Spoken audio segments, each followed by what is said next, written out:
Hello, in this short video, I am going to talk about some examples of best practice and how I aligned Bloom's taxonomy with learning objectives and course objectives to matching Web 2 tools.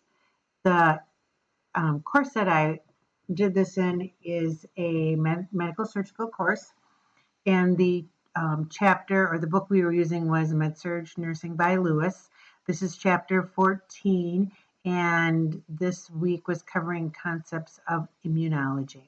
So there are 4 activities that I set up to start with the bottom of Bloom's taxonomy and going towards the top, and then corresponding learning objective verbs, and finally a matching Web2 tool that could be used for each of these activities.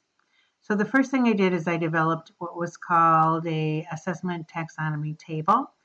And in this table, I listed the Bloom's taxonomy verbs, or the newer set of verbs, which in this case at the lower level is knowledge or remembering, and worked the table all the way to synthesis and creating. So the first thing I did was look at the lowest level, and this can be used in any class as you're building from low level concepts to higher level concepts.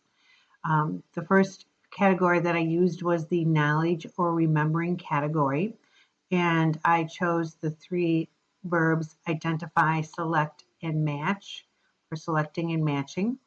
And the activity that I paired with those verbs and that met with the course objectives was that after reading chapter 14 in the Medical Surgical Nursing book by Lewis, the student would identify the 5 types of immunoglobulins matching at 100% of the terms by selecting the appropriate label.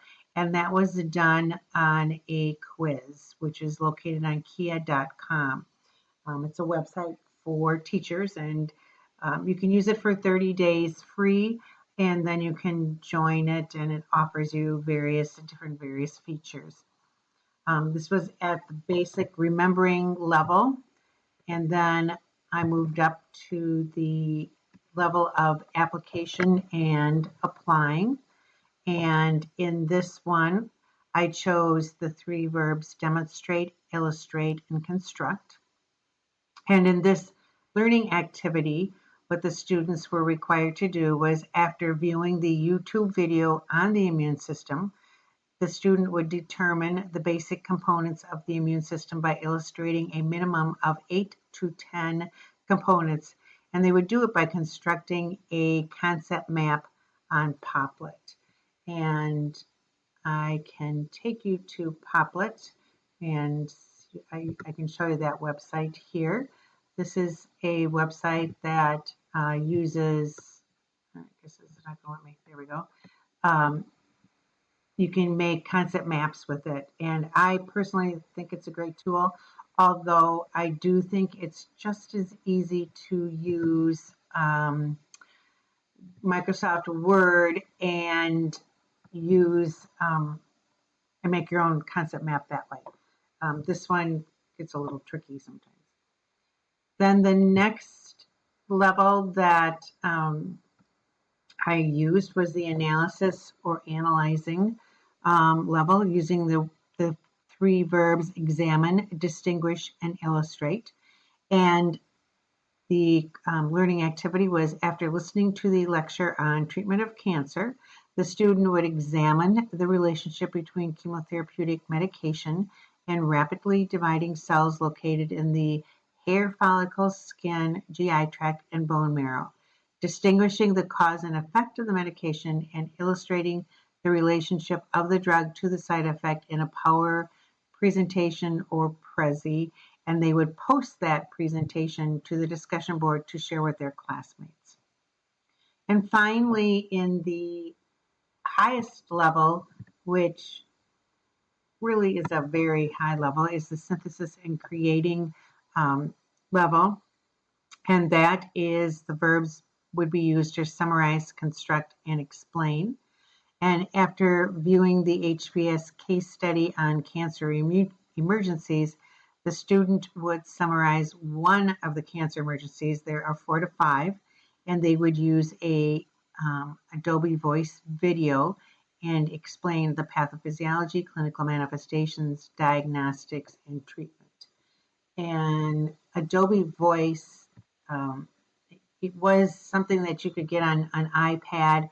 It is now changed to Adobe Spark. It's actually a very easy app to use and to make videos. I've used it for different presentations, and it's a pretty user-friendly app. So that is using a assessment table listing the objectives, the learning objectives, and then the activity. One thing that I feel about Web2 tools is that using the tool should never outweigh learning the concept. And sometimes it takes a lot of time to use some of these tools, and then the students lose a lot of time just in trying to use the tool. Probably Concept Map, I would say, is one that takes practice to use before you actually get good at it.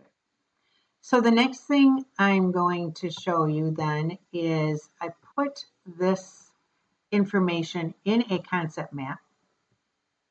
The reason you would use a concept map for the students, this is for the students, it's a blueprint, and some students who are visual learners might find this easier to follow. This concept maps to me you would use in addition to your outline or anything else for the class, but it's a nice tool. The students can print it out and take a look at it and use it basically in the same manner as they did the assessment table. It just gives them another format. Then for all of these activities, there would have to be some means of grading. So in this one, it would obviously just be grading the quiz. The rest of these, you would have to have a rubric developed in order to have the student be aware of what competencies they need to meet. So in this example, the final example where they were to do an Adobe Voice, this is an example of the rubric that I would use for that activity. And here is the criteria listed in this column. Here is the performance. Here are the descriptors, and here's the scoring. In this case, I used multipliers so that the scoring did come out to be 100.